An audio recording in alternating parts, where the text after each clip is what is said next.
when you're lying in bed at night. Do you ever randomly remember some relatively minor social missteps or poorly chosen words you said years earlier, and then beat yourself up over it even though it really wasn't a big deal? If so, what happened? I went to Dairy Queen with my daughter. She brought along her kitten. The cute girl at the walk-up window asked my daughter what the kitten's name was. Princess was the response. Smiling and feebly attempting to make conversation, I said, "Today," to indicate that my daughter changed the cat's name frequently. I got a dirty look and the girl left the window to go make whatever cold treat we had ordered. It wasn't until later, on the walk home, that I realized that she thought I was telling her to hurry the hell up and make my order. Still haunts me years later for some reason. When I walked down the aisle at my wedding, I was so nervous and focused on not tripping that I did not acknowledge my dad. I didn't realize this until I saw the video my aunt had made for me. You can see my dad lean in to give me a kiss on the cheek, but I just keep walking. He kind of shrugs and then goes to sit down. It's been 18 years and this still flashes through my head when I'm trying to fall asleep. Also, that time I was trying to get to the school bus and the sidewalk was icy. So I slipped and fell really hard on my butt. The kids on the bus laughed at me. So I chose to sit there with my head down, wishing I could disappear, while the bus drove away and I walked a mile home. Yes, in the snow, uphill, both ways. 4th grade classroom. We were having a face-off between students on who could name the capital of whichever state our teacher named. I had been on a roll getting a few correct in a row. Then the teacher says Kentucky, with all of the enthusiasm and seriousness in the world. I screamed, "Frank fart!" Everyone was dying laughing except for me. At the time, looking back, it cracks me up that I was so upset about it. I was in the 4th grade and it was Valentine's Day. I was the new kid in school and this one boy had been picking on me all year. My 10-year-old self was very non-confrontational, so I wrote a paragraph on the back of his Nerds Valentine explaining that I don't like it when he's mean to me, and I don't understand why he has to be. He couldn't read my handwriting and brought it to the teacher, who made me read it aloud to both of them. I think about that day every day of my life. He even ended up finding me online and contacting me to apologize a few years ago, but all I can think of is the cringe. I was visiting Portland for a wedding that lined up with my birthday as well. We went out to celebrate and finished the night at a karaoke bar. Realizing I'm too drunk to sing, I picked My Name Is by Eminem as my song to perform. There's 2 versions of that song. One is the original release. The other tamed down, which you most commonly hear today. The woman controlling the music put on the original, and off I went. One of the lines at the end is running over lesbians in a spaceship while they screaming at me, "Let's just be friends." I finish the song and I'm met by applause from my friends and one other table. The rest of the place is silent. The DJ goes, "Nice job." Don't know if it was the best choice for gay women's night though. And at that moment I wanted to leave my skin. In 7th grade, a cute girl asked me to sit next to her. I said my mom won't let me sit next to girls. My mom said no such thing. I accidentally mixed up an inside joke with the wrong friend group with disastrous results. Friend group number 1. The joke was when someone calls and asks who's all there, we would add Daryl to the list of names. Daryl wasn't a real person. The joke wasn't really funny, and made no sense out of context. But I guess that's why it was an inside joke. Friend group number 2. I was hanging out playing some drinking games with a bunch of people that I hadn't hung out with in a while. It was a kind of get-together to remember a friend that they had who had recently died in a car accident. I didn't know him that well, but I was always down to party. Anyway, the phone rings, and the person who answered started listing off names, sorting my cards for another round of presidents and assholes. I offhandedly said, "Hey," and Daryl. Quote, "It was the typical record scratch moment where everyone stopped and looked at me." Daryl was the name of the friend who had just died. This happened in 2002 and I still think about it all the time. When I was in the 4th grade, I lived in the middle of nowhere and there was practically no minorities.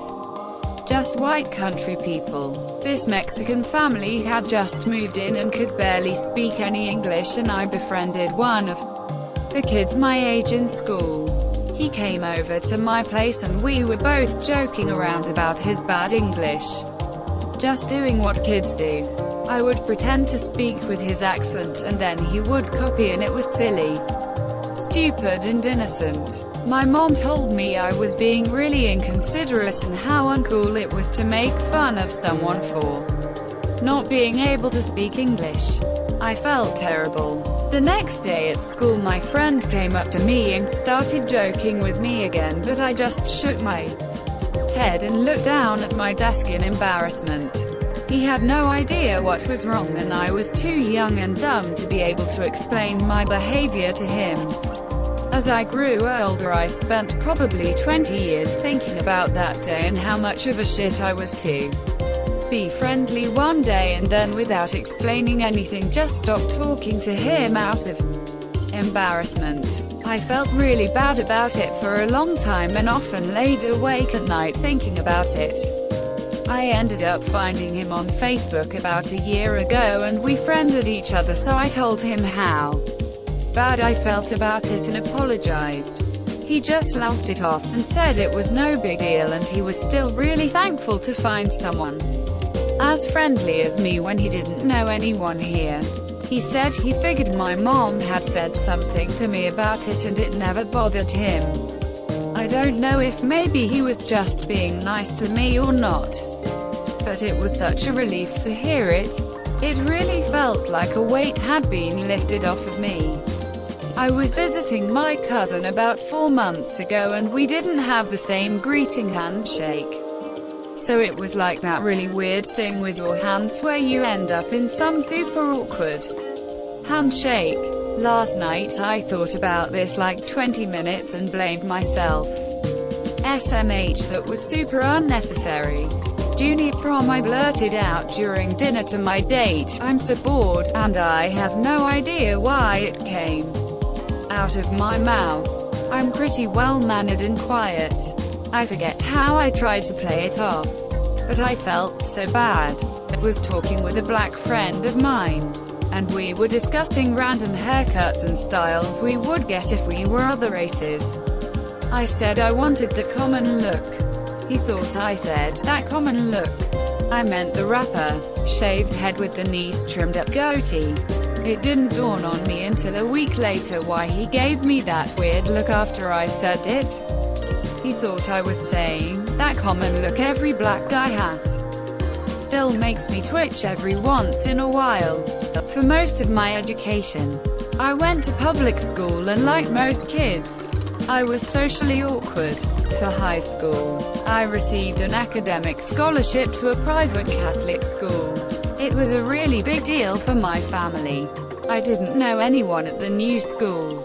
Between an odd combination of academics, sports and the tail end of puberty, I became very popular in this new school. I wasn't used to the attention and it definitely got to my teenage head. Nearly all of my social circles became around the new school and not with my old local friends. I'm in my junior year. I head to a McDonald's for lunch with a few friends from the new school. Working the counter, I see a girl who I used to go to public school with that I used to have a crush on. She just lit up when she saw me.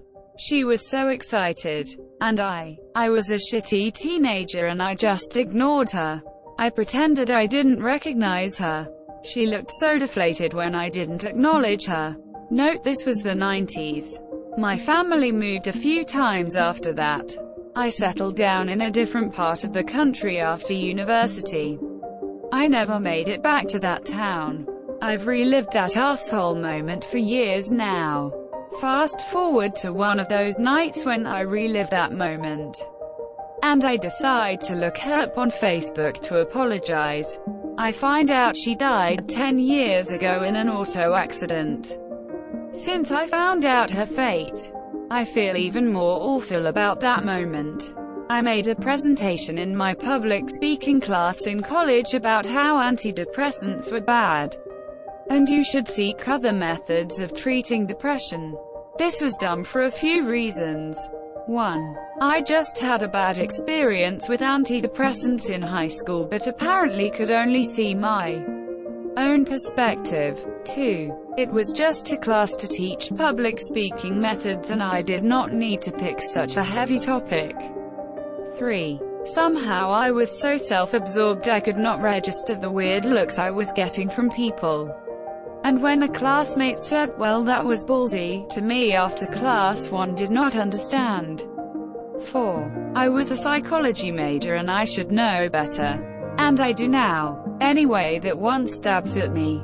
I also made a presentation in my sociology class while semi-high which was supposed to be about myself and my relationship to society, and I included a bunch of weird, modeling, pictures and stuff about my eclectic music taste. Oh, I'm so special, I like Missy Elliott and Tom Waits. Is that what this is about? Anyway, I am going to bury my own head now. When I was in 5th grade, our teacher said a joke in front of the class and everyone laughed, including myself. After the laughter died down, a girl looked up at me and said, "You have a really damn disgusting laugh." I became so self-conscious about laughter since that specific day, and after years I have trouble actually laughing. My brain kinda made it a habit to just smile or slightly chuckle at something, even if it is really funny. Freshman year of high school. It was one of those days before school starts and you meet your teacher and your parents are there.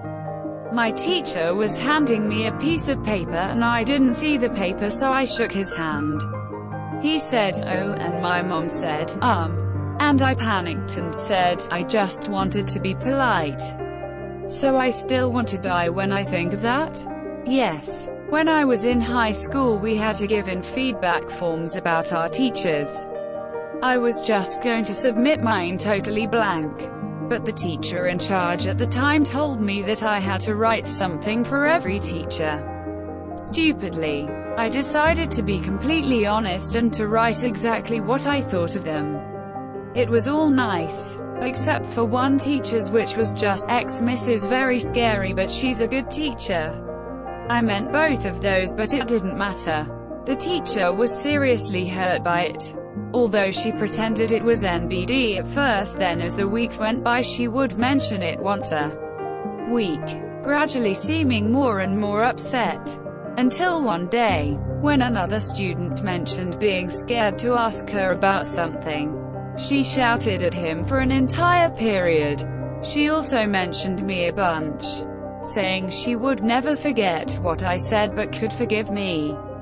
Anyways, she was the type of teacher to really consider her students to be her own kids, and I guess me being scared of her hurt her. I do regret that. When I was 11, it was my first day at a new school and all the other students were also new. The maths teacher started our first class by asking each of us about our education background, what school we came from, what they taught in our last year's maths class, etc. Just trying to get a general idea of what kind of students he was dealing with. Thing is, I was so nervous that I spaced out for a bit and got lost in my overthinking mind. So I didn't hear the teacher's questions to my classmates. When it got to my turn, the teacher just said, "Now tell me about you." Assuming I understood what kind of information he was expecting, I just went straight into a monologue that started with, "So I was born in the south zone of the city. But my mom decided to move to our current neighborhood a few months after divorcing my dad, and went on and on giving some very specific details about my short life. Everyone had a really confused look on their faces, and as soon as I realized the teacher was also completely lost, I stopped talking and went instantly red.